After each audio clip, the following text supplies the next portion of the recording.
They called him king, but when he appeared in public, the crowd didn't see majesty. They saw a figure who looked more like a broken doll than a monarch. His body slumped in a gilded chair carried by trembling servants, velvet robes hiding the truth that he could not stand on his own. Beneath the jewels and silks lay bones as soft as wax, legs that bent with the slightest weight, a skull swollen with fluid until it seemed his head might split apart at any moment. This was not a king forged in battle or crowned by triumph. This was a boy whose very body defied nature, and yet he wore the crown of a kingdom. Courtiers tried not to stare, but they whispered behind their perfumed sleeves. They said his bones cracked like twigs when he sneezed, that each ceremony might be his last. Physicians muttered prayers under their breath while adjusting the hidden splints that held his fragile frame together. The palace reeked of medicines, ointments, and incense meant to mask the scent of infection. Every movement of the king was a performance of survival, and every public appearance a reminder that his reign balanced on the edge of disaster. Foreign envoys left his court with horror etched into their faces. In letters home, they described a ruler whose head seemed too heavy for his body, whose watery eyes followed them with uncanny brightness from a skull grotesquely enlarged. A monarch carved from wax and filled with water, one ambassador wrote, a creature both pitiful and terrifying. Yet for all the fragility, the crown did not fall.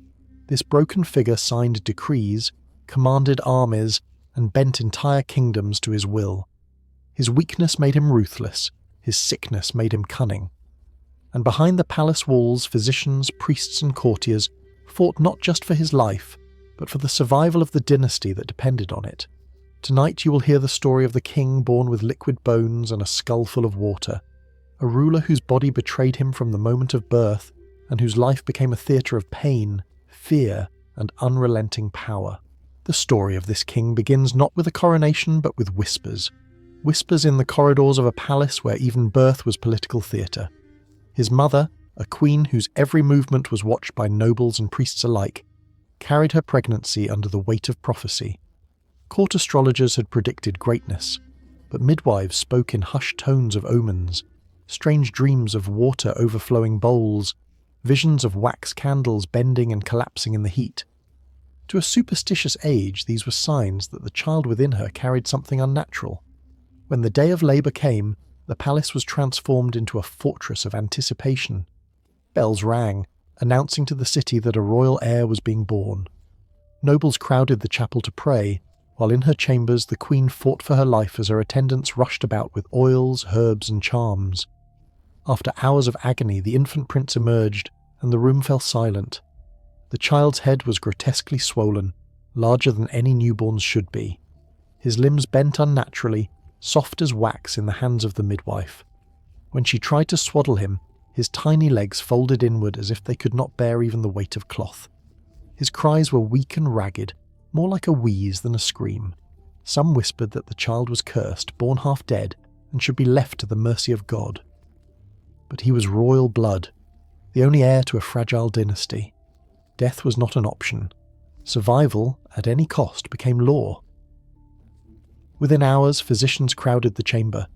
They prescribed leeches to balance the humours, ordered his head bound tightly with linen to force it into shape, and rubbed his skin with concoctions of honey, wine, and ground bone, convinced that strength could be drawn from the earth itself. A priest placed relics at his bedside, bones of saints, vials of holy water, while chanting prayers for divine intervention. Nothing eased the swelling, nothing straightened the softened limbs.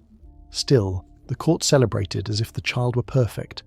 Heralds proclaimed the birth of a strong and healthy prince, fireworks lit the night sky, and songs of triumph echoed in the streets. Only those inside the palace knew the truth.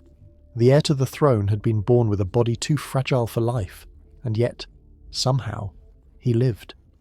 His mother, pale from her ordeal, insisted on holding him despite warnings. She pressed him to her chest and swore he would endure, even as courtiers muttered that his survival would bring only sorrow. The dynasty's survival now rested on a child whose bones bent at a touch, and whose skull was filled with water. Every day after his birth became a battle. Wet nurses were instructed to feed him with extreme care. holding his head upright so the pressure would not crush his windpipe. Splints of wood and leather were fashioned to support his tiny arms and legs. When he cried, attendants panicked, fearing each scream might shatter the fragile cage of his ribs. His cradle was lined with pillows, his room warmed with braziers to ward off fevers, and at night his chamber filled with the murmurs of priests who prayed through the darkness, as though sheer words could keep his fragile body from collapsing. The prince's survival was a miracle, but not the kind that brings joy. Instead, it was the miracle of defiance, of a broken vessel refusing to shatter, of a dynasty forcing life into a child who was already halfway in death's grasp. From his first breath, the heir to the throne was both a symbol of hope and a curse of fragility, a contradiction that would define his reign. If infancy had been a battlefield for survival, childhood became a war of attrition. While other royal children were carried proudly into courtyards to be shown off as symbols of dynastic strength, this prince was hidden away, confined to chambers that smelled of medicine and damp linen. His days began not with lessons in swordplay or riding, but with the slow, agonizing process of strapping splints to his arms and legs. Attendants bound his limbs in wooden braces, laced tight with leather straps, believing that if the bones were held straight long enough, they would harden like stone. Instead, each adjustment brought shrieks of pain, the soft bones bending and bruising under the pressure. Physicians prescribed endless rituals. Some mornings began with bloodletting, leeches pressed against his tiny arms to drain the excess water. On others, he was lowered into scalding baths infused with crushed herbs and animal marrow, his skin blistering as attendants held him upright.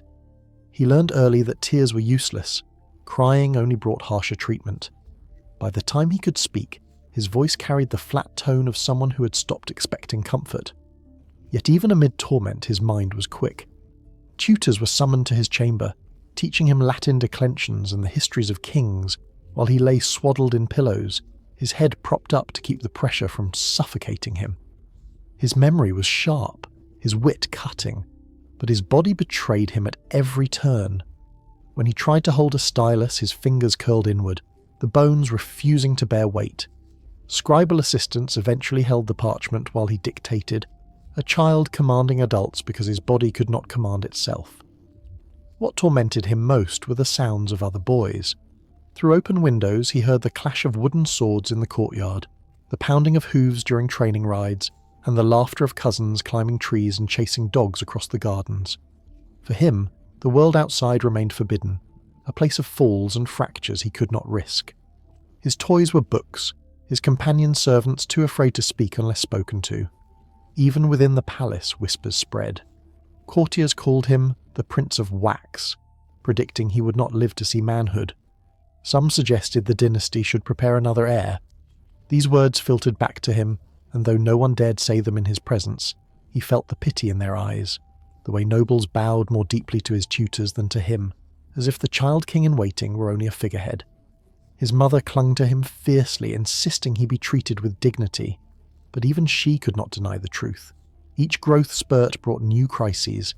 His skull seemed to swell again and again, physicians wrapping it with tighter bindings to keep it from bursting. His legs bowed so dramatically that walking even a few steps left him gasping in pain. Once, when a servant accidentally dropped a porcelain toy, the boy bent to retrieve it and snapped 2 fingers simply from the motion. Childhood for him was not marked by milestones of strength, but by a catalogue of injuries. Every cough risked breaking a rib, every tumble risked shattering a limb, and yet he endured. He grew not in muscle or stature, but in patience, in bitterness, and in a ruthless intelligence sharpened by the knowledge that survival itself was an act of defiance. In those years, the prince learned a lesson far darker than any tutor could teach, that power in his world did not come from the body, but from bending others to compensate for its failures. His bones might collapse under their own weight, but his mind was becoming unbreakable. As the boy aged into adolescence, his body did not harden with time. It betrayed him further, and yet the machinery of a monarchy demanded spectacle. Kings were not meant to be hidden away in chambers, they were meant to be displayed, to embody strength before nobles, foreign envoys, and subjects. For a child whose bones bent under the weight of cloth, this expectation was nothing short of cruel. The first time he was carried into the throne room for a formal audience, the courtiers held their breath. Behind the trumpet fanfare, attendants wheeled in a gilded chair draped with heavy crimson fabric. At first glance, it appeared the young prince was sitting upright with dignity. Only those close enough could see the straps holding him in place, the cushions packed behind his back to keep his swollen head from lolling forward. His face was powdered to hide the constant pallor, rouge painted on his cheeks to simulate the glow of health. Beneath his embroidered robe, splints and bindings kept his limbs from sagging into grotesque angles. To the common people admitted for the occasion, the illusion worked, at least briefly. They bowed, they cheered, and they accepted that their fragile prince was strong enough to carry the line of kings. But foreign ambassadors saw through the theatre instantly. In letters sent home, they wrote of a boy whose eyes gleamed with intelligence even as his head seemed too heavy for his shoulders, of a prince whose movements were as stiff as a puppet's. One described him as a figure sculpted from wax, melting beneath the heat of 100 candles. Court gossip was merciless. Nobles whispered that each ceremony might be his last, that one stumble by the attendants carrying him could end the dynasty. Rival factions quietly positioned their own candidates for succession, convinced the frail boy could not survive the strain of adulthood. Yet the spectacle continued, because monarchy depended on appearances. Every feast, every holy day, every diplomatic reception required his presence, whether his body could endure it or not. The rituals grew elaborate in their deceit. When he was paraded through the streets, his litter was padded so heavily with pillows that only his crowned head was visible. His robes were sewn with stiff linings to give the illusion of broad shoulders. Sculptors commissioned to carve his likeness were ordered to exaggerate his strength. Thicker arms, straighter legs, a noble jawline that reality did not provide. Painters softened the water-swollen features of his face, turning a sickly child into a golden youth on canvas. But within the palace, the truth was inescapable. Servants knew the cost of every performance. They heard his muffled cries when straps cut into his skin, saw the bruises left by the braces hidden under royal robes. They watched him collapse after the ceremonies, bones aching from hours of immobility, attendants scrambling to carry him back to his chambers before the illusion fractured. And yet, he endured the theatre with grim determination. He learned to fix his eyes forward, to hold his expression steady, to let the splints and straps do the work of his body.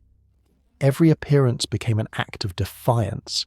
If his people demanded a king, then he would be a king, even if it meant hiding the truth under layers of fabric, paint, and pain. But the spectacle of fragility could not be sustained forever. Each year, his body bent further, his skull swelled larger, and the whispers grew louder. The illusion was cracking, and the court knew it.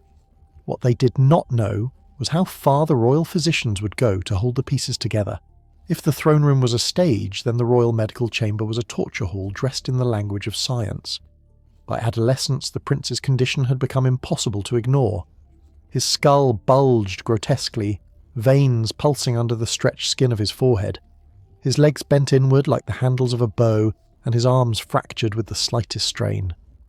Every year brought new crises, fevers that raged for weeks, infections that refused to heal, and headaches so intense he begged attendants to strike his skull with hammers just to relieve the pressure. Desperation drove his physicians to extremes that blurred the line between treatment and torment. One of the earliest attempts was trepanning, drilling small holes into his skull to release the excess water that they believed caused his swelling. The procedure was carried out by candlelight, the prince restrained in his chair as iron tools scraped bone. Witnesses described streams of fluid seeping from the wounds, a moment of false triumph followed by violent seizures that left him half-conscious for days. The swelling always returned, more grotesque than before. Then came the baths. Convinced that minerals could harden his bones, physicians ordered scalding immersions in vats filled with wine, vinegar, or crushed animal marrow. He would be lowered into the liquid, his body convulsing from the shock, attendants holding him upright as physicians chanted their theories. The baths left his skin blistered, his frail bones no stronger than before. Superstition soon joined medicine. Relics of saints were pressed against his limbs, while priests declared his fragility the result of ancestral sin. His mother clung to faith, organising pilgrimages where fragments of the boy's hair or clothing were taken to shrines in exchange for prayers. At home, physicians blended powders of ivory, ground antlers, and even human bones into his meals, convinced that strength could be swallowed. Each experiment ended in disappointment, but none dared admit failure to the court. To confess the heir was incurable would have been treason against the dynasty itself. The most grotesque attempt came from a foreign physician who promised miraculous results. He suggested breaking the prince's legs and arms deliberately, then resetting them in iron frames so they might heal straighter and stronger. Against the boy's screams, the treatment was carried out. His bones cracked audibly as hammers struck, the sound echoing through the chamber. For weeks, he lay bound in iron contraptions, his skin rubbed raw by the constant pressure. When the braces were finally removed, his bones had shifted, but not towards strength. Instead, they grew more warped, twisted like branches struck by lightning. Desperation poisoned even the treatments meant to soothe. Poppy extracts were fed to him in enormous doses, dulling his pain but leaving him in a fog where days blurred into nights. Mercury was smeared on his skin to draw out disease, its fumes filling his lungs, leaving him trembling and confused. When physicians noticed his teeth loosening, they assured the court it was proof that the poison was working. And still, the boy lived. Every treatment that should have killed him somehow failed. His body, though broken, clung to life with stubborn resilience. The palace became addicted to the illusion of progress. Each new physician was hailed as a saviour, each new remedy as a miracle, until the inevitable collapse came. What none would admit was that their experiments were not saving the prince. They were destroying him faster. His body bore the scars, pitted skin from burns, crisscrossing fractures that never healed straight, the sunken eyes of a child drugged into silence. Behind the velvet curtains, he was less a future king than a medical specimen, prodded and pierced for the sake of keeping hope alive. Yet through all of this, his mind remained sharp. He listened, he remembered, he learned. As his physicians argued over his body, he studied their words, filing away every lie and every cruelty. Pain was his tutor, and suffering his curriculum. What emerged from those chambers was not just a boy of liquid bones and water-filled skull.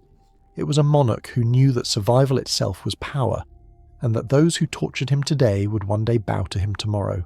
When at last the prince became king, many expected his body to collapse before the crown ever touched his head. Yet against every prediction, he lived long enough to inherit the throne, and the fragility that should have destroyed him became the very foundation of his rule.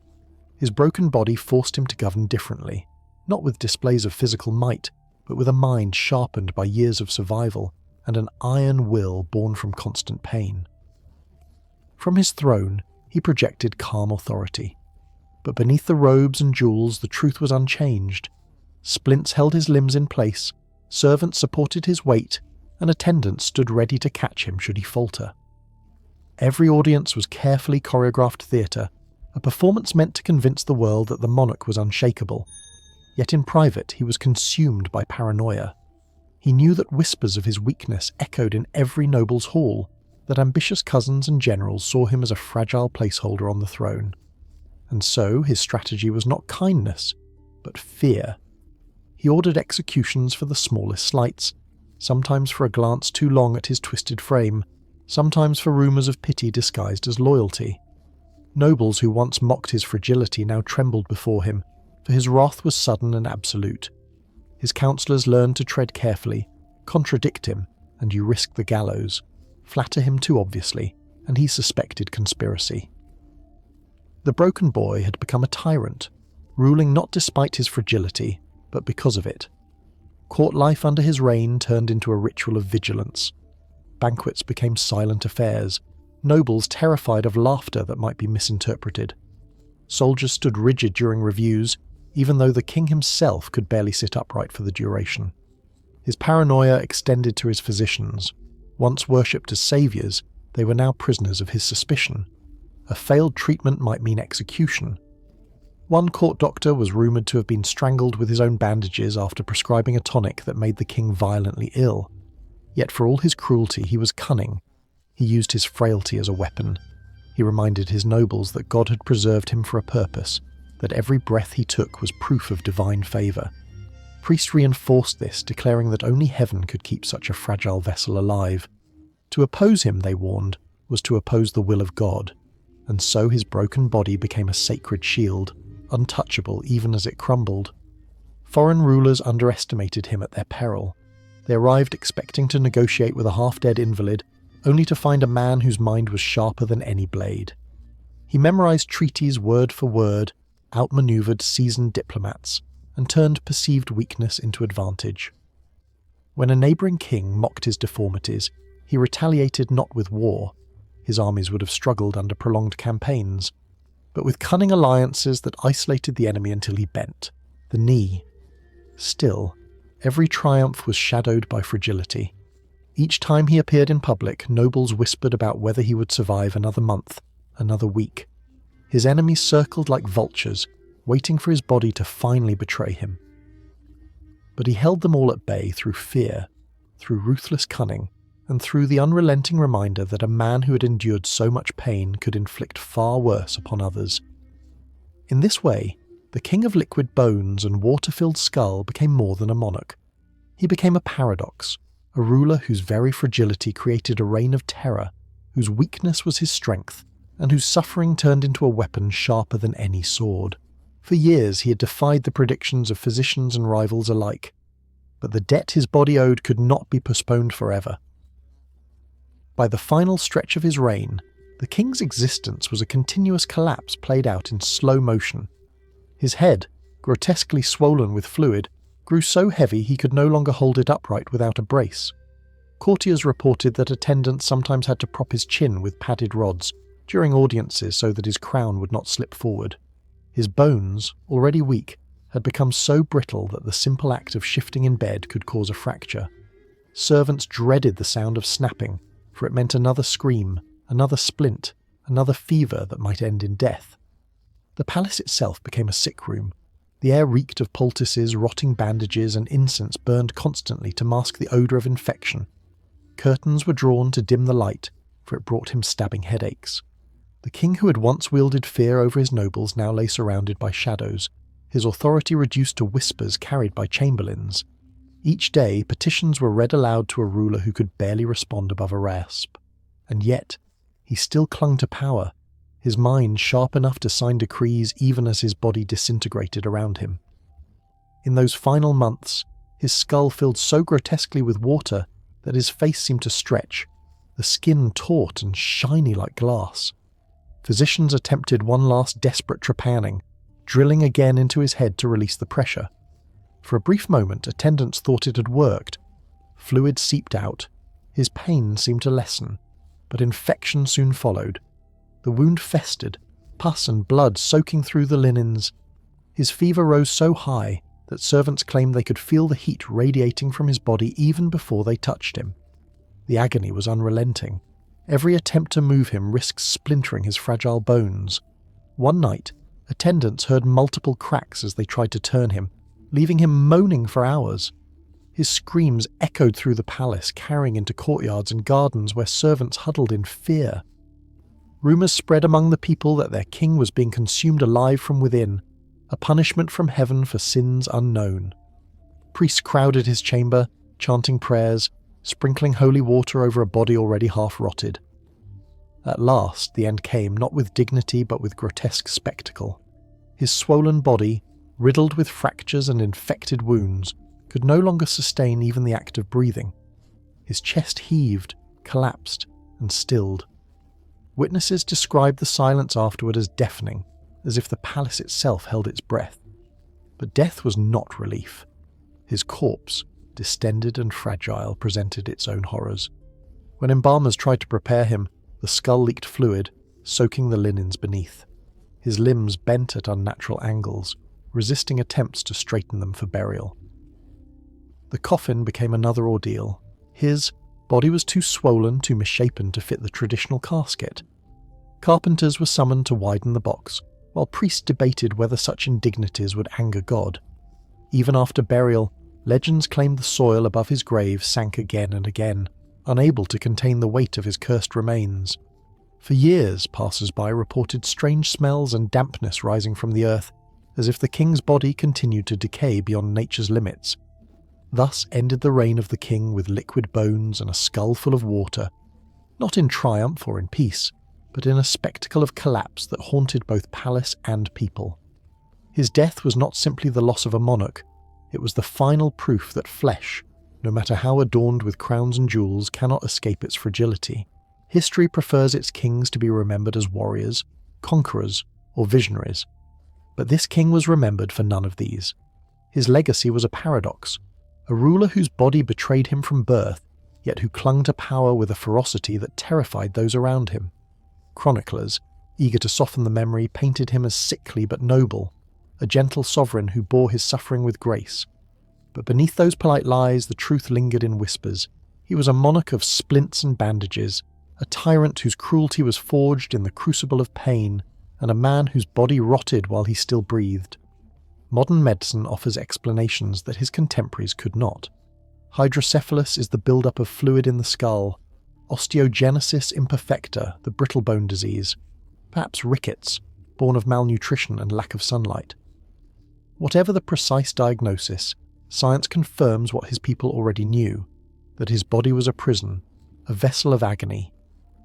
Yet the mind within that broken frame endured and even thrived, shaping a reign remembered as both pitiful and monstrous. In the centuries that followed, his story became more legend than history. Priests claimed his grave oozed water during storms, a sign that his curse had seeped into the earth itself. Peasants told their children that if they pressed their ears to the soil above his tomb, they could still hear the faint creak of bones snapping, the muffled cries of a king who could never rest. Whether true or not, the myth served as a reminder. Power could not protect even the most sacred bloodline from the cruelty of the flesh. Today, ruins of the palace where he lived and died still stand, their stones silent witnesses to a reign defined by fragility. In cracked walls and darkened halls, echoes remain of a boy forced to become a king, of a monarch carried more often than he walked, of a crown balanced on a skull swollen with water. His legacy is not conquest or triumph, but a chilling truth, that behind the glitter of crowns and the pomp of ceremony, kings are still made of flesh and bone, and sometimes of bone so fragile that it shatters beneath the very weight of a crown.